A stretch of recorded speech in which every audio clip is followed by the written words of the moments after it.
Welcome back, everybody. We are here for number 20 on the countdown for the NFL season previews. The Atlanta Falcons, a team that is hopeful to get into the playoffs for the first time in over 6 years.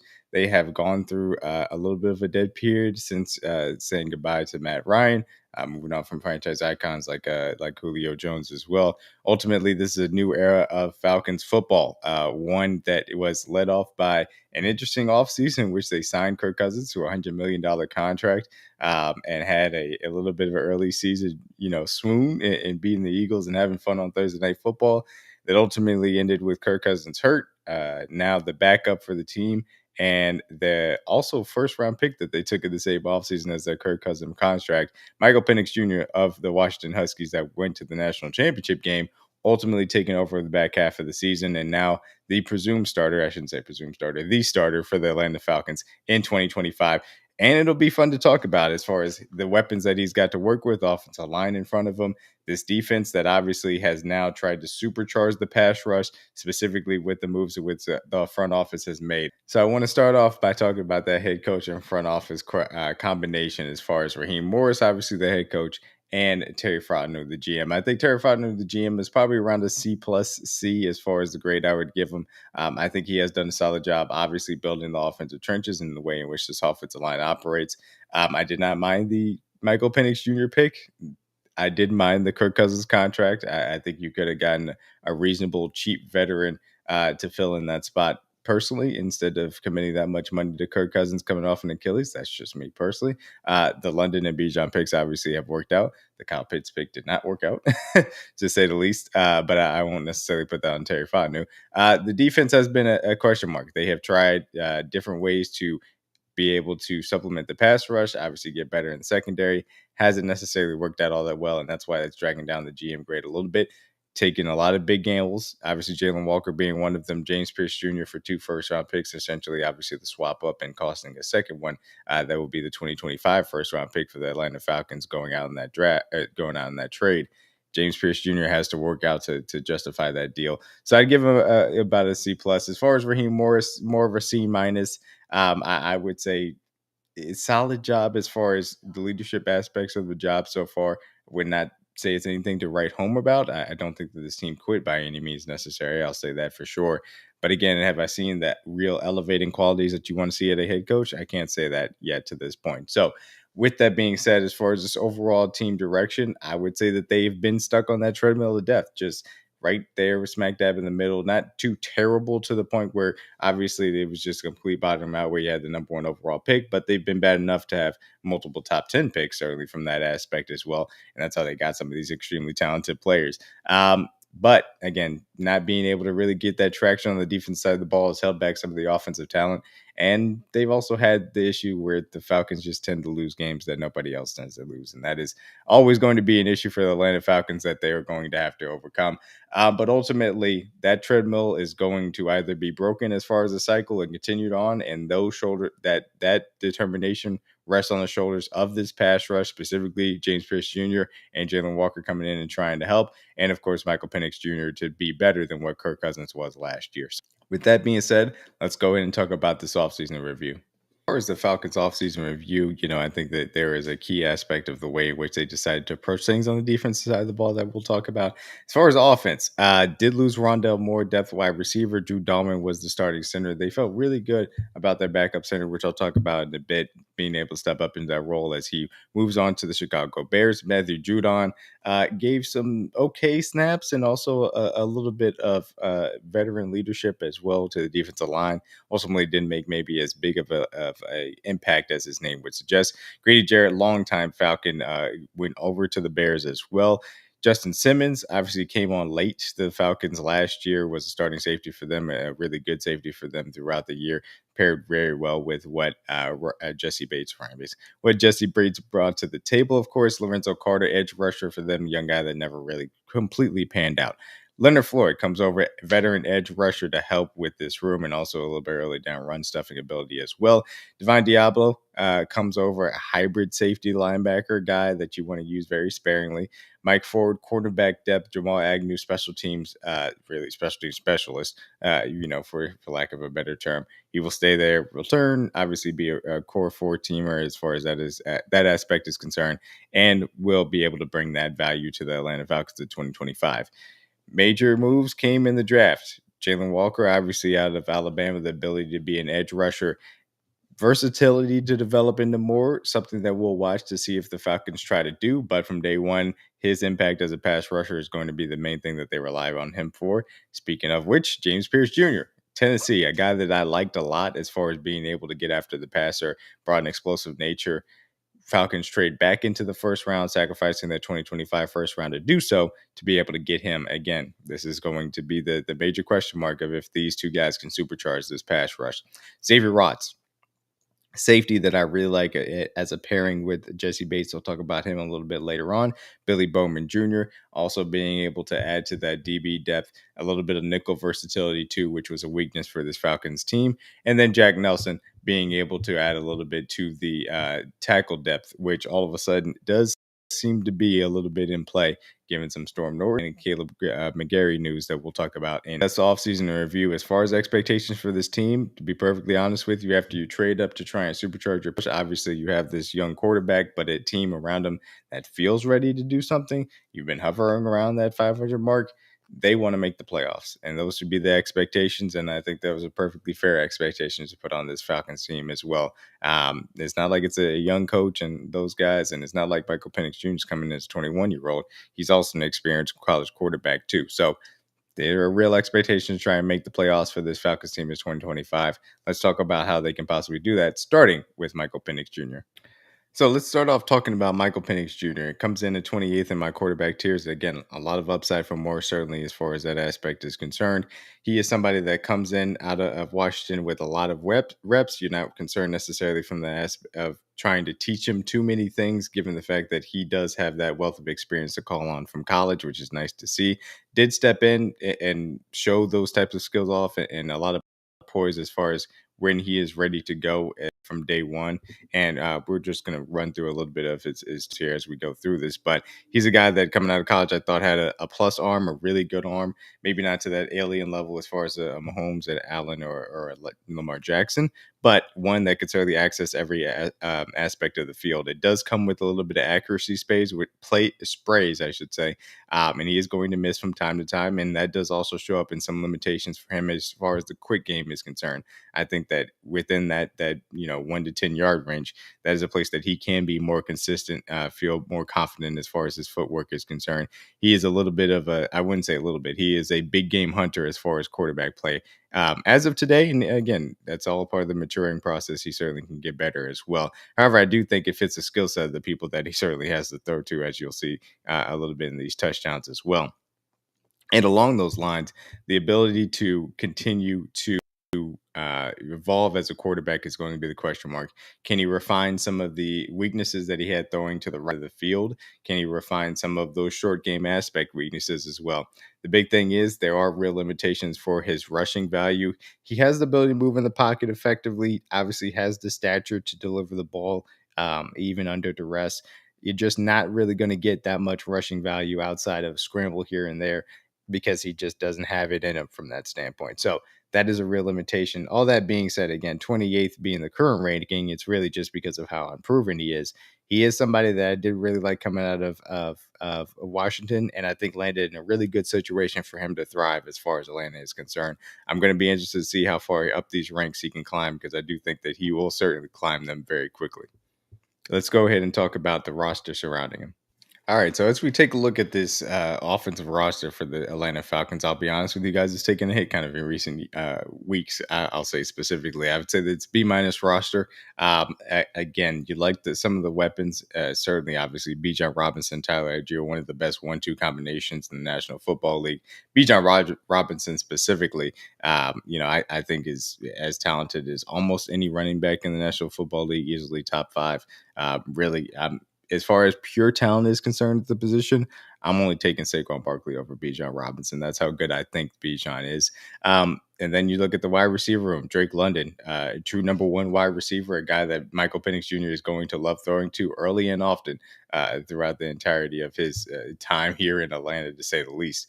Rayway McLeod, a little bit of gadget receiver ability. Same thing with Jamal Agnew as well, if you choose to use him as such. Big one is Darnell Mooney. Him being healthy is really key to being able to diversify this offense.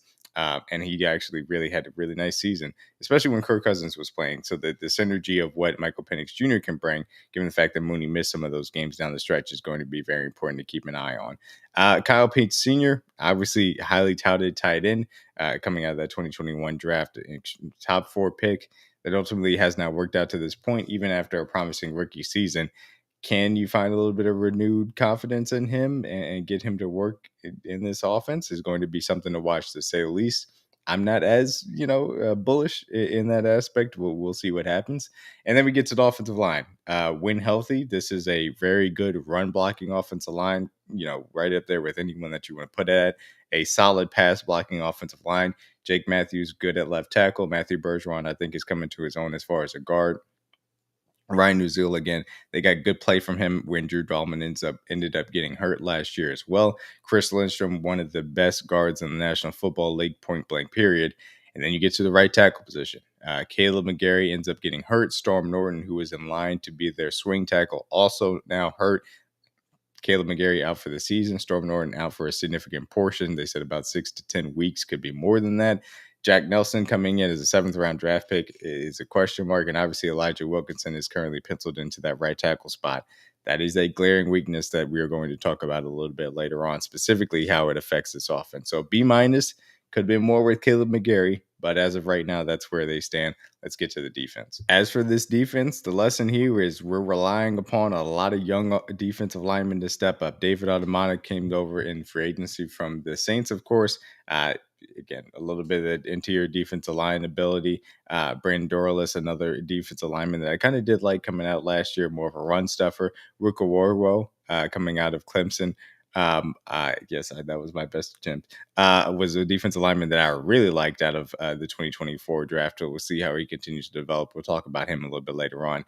And then as far as the young edge rushers, Arnell Bakitty, somebody at Penn State that showed some development, but nothing really all that special. Jalen Walker, 1st-round pick this year. James Pearce Jr., 1st-round pick this year. Both of those guys trying to supercharge this defensive pass rush that has been basically non-existent for a very long time for the Falcons is going to be massive. That is going to be the thing that ultimately is probably going to end up making or breaking this defense, and we'll be on the keen lookout for that. Again, Leonard Floyd helping out from a veteran leadership role as well to be able to take a little bit of pressure off, especially for a guy like James Pierce Jr. that you don't really want to play early down run steps as of right now. Second level, a little bit iffy. Obviously, Divine Diablo comes in. Caden Ellis showed a thing or two as far as the linebacker spot is concerned coming over New Orleans. The big thing is Trey Anderson, again, still hurt to begin the year. That is a big piece for them within this linebacker room that they were counting on to develop. Gets a little iffy now that he is not going to be there to start the season. Safety room, in my opinion, really good. Jesse Bates, Xavier Watts, really nice combination. Bates, obviously the all-pro veteran, to pair with Watts, who was a 3rd-round safety that I did like coming out of college as far as his prospect profile. I think they fit together well. AJ Terrell, headliner at the cornerback position, been a really good zone corner for a good portion now. Can he continue to expand his game? It's going to be a little bit of a question mark, but is a very good player. And then it gets a little bit iffy. Billy Bowman Jr., rookie coming into that nickel cornerback spot to take over for what D. Alford has provided them the last few years. Understandable why they were looking for an upgrade. And then Mike Hughes, Clark Phillips, Mike Ford Jr., very difficult at that other cornerback spot opposite of AJ Terrell. Been a weakness for a while now, and that is something that the pass rush ultimately is going to have to make up for and try and hide as far as this defense is concerned. So understandable why there are some limitations there. Gets a C- grade for me, but it's very volatile. Again, depending on what these young defensive linemen can do, it can go up or it can go down. So with that being said, let's go ahead and get to my breakout player. We're actually going to talk about multiple different breakout players, candidates. I couldn't really choose one between these guys, and that includes Brandon Dorlus, that includes Ruka Woro, and we're going to talk about James Pearce Jr. a little bit, but I specifically point out those two guys because these are young interior defensive line guys that they're going to be looking to step up. Rook specifically to be really a 3-down starter as far as this defense is concerned. And certainly if Dorlus can give you a really early down run stuffing presence, then that is going to be a big help as well. So they're going to rely on those guys to step up. And again, like I said, that is going to make or break this defense for the 2025 Atlanta Falcons.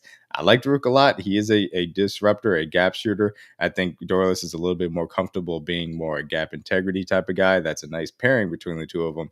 Question mark is, are they going to be able to live up to it? And then as far as James Pearce Jr. is concerned out of Tennessee, man, it just comes down to, hey, do you have the ability to live up to the draft capital that was given up to bring you into Atlanta? That's really what it comes down to.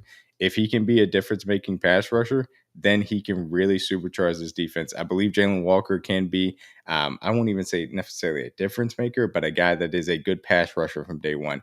If James Pearce Jr. brings the level of disruption off the edge that I saw from him at Tennessee, then you've got something that you're talking about, especially if you get one of these interior defensive linemen to raise their level of play as well as young guys. So again, defensive linemen, those are my breakout picks because those are the guys that are going to make or break, lack of, no pun intended. Those are guys that are going to make or break this defense. And I do really like James Pearce Jr. I really do like Ruka Oro. So hopefully those are two guys that can come together for the front seven of this Atlanta Falcons. Let's go ahead and get to the thing that's got me excited about the 2025 Atlanta Falcons. So I spoke to some aspect of this kind of combination as far as Michael Penix Jr. and the way he likes to deliver the football. And Drake London. Again, I think Drake London is going to be a guy that is featured in fantasy for good reason. I think that he is going to be awesome once again. Get a lot of targets as far as that is concerned because Michael Penix Jr. likes throwing the ball to him and likes throwing the ball to him a lot. And I love when you've seen some of the synergy for these guys as far as these outbreakers are concerned. And I think this is actually an area in which Michael Penix Jr. can continue to get better. If he can get better at being able to be accurate to the intermediate outside the numbers portion of the field, which sounds kind of weird because usually it's the middle of the field that can give people trouble. If he can hit these, especially for somebody like Drake London that more consistently works outside the numbers of that true XY receiver, then you're talking about even better efficiency from these two when you know the volume is going to be there. It was an astronomical tackle target number for Drake London when Michael Penix Jr. was out there. I expect that to continue, especially given some of the limitations as far as the secondary pass catchers are concerned. So Drake London, outside breaking routes from Michael Penix Jr., who can get better at them, is going to be the thing that's got me excited to watch the Atlanta Falcons this year. So my major concern does in fact involve Kaleb McGary, and this was a major injury for the Atlanta Falcons to lose their right tackle for the entire season. He was a guy that was borderline Pro Bowl, really good at the tackle position, and ultimately speaking, an incredibly key figure for what this Falcons offense wants to do. First and foremost, he is the right tackle. It is a left-handed quarterback. That means that he is the blindside protector, and now you are trying to scramble to see what you want to do at that right tackle position without that blindside protector. The secondary portion of it is, and speaking to the run blocking capabilities of this offensive line, they were really good at running outside the tackles, and they were a lot better running to the right side outside the tackles than they were to the left side. And that is a testament to how good of a run blocker Kaleb McGary is. And so two major pillars of this team, blocking Michael Penix Jr.'s blind side and running to the right off tackle with BIJAN Robinson, have now been affected by taking Kaleb McGary out of this lineup. How they are able to mitigate some of that, whether it's through scheme and then sheer talent, is going to be a major portion of how high this offensive ceiling can be for the Atlanta Falcons in 2025. And that's why it's my major concern. Let's go ahead and get to the hot take. All right. So as far as my hot take for the 2025 Atlanta Falcons, I know this is going to seem a little spicy given the fact we're dealing with a rookie in one half of this pairing. But last year, they certainly had a top 5 safety duo. And I think that Xavier Watts will still allow them to stay in that top 5 safety duo, with all pro Jesse Bates being the main culprit here, obviously showing a little bit of his defensive highlights and some interceptions. He does an amazing job at covering ground. I think Xavier Watts being able to have some of that pressure taken off of him coming in and having a very specified role, playing a little bit closer to the line of scrimmage with aggression, is going to be very fun to watch. Jesse Bates is awesome. I think that Xavier Watts will come in and be very good next to him, and continue to learn from Jesse Bates will certainly help his development in that aspect. So my hot take is the 2025 Atlanta Falcons still have a top 5 safety duo. Let's get to the bold predictions. So, look, as far as my bold prediction, I do believe that Drake London will finish top 3 in receiving yards in the 2025 season. Like I said, I think that Michael Penix Jr. is going to continue to pepper him with targets, to say the least. This is something that I think they are certainly happy to do, and feed Drake London accordingly. True X wide receiver, true number 1 wide receiver, true top 10 wide receiver in the National Football League. Well earned targets from that aspect. And I think there are still some points in which they can even be more efficient than they were last year, or at least at the end of last year, with some better Michael Penix play, a little bit more accuracy as well. So I think the sky's the limit for Drake London, somebody that I'm targeting early in fantasy drafts as well.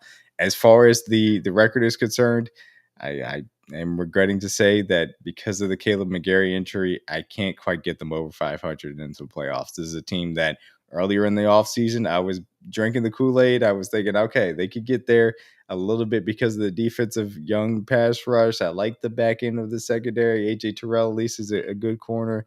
Troy Anderson being healthier, that would have helped too. But that Kaleb McGary injury does spook me a little bit into saying maybe it's just not ready to be the division winners. But I think you can see enough, especially from Michael Penix Jr., especially from the young defensive lineman, even if the record doesn't match, that you can still be encouraged as Atlanta Falcons fan. So that is my 2025 season preview for the Atlanta Falcons. Thank you guys so much for coming by. Please like the video, watch the other ones, and like them as well. Subscribe to the channel here at DMW Sports. We are also at DMW Sports on TikTok and Twitter, at Sports DMW on Instagram. Going to be back with more NFL season previews as we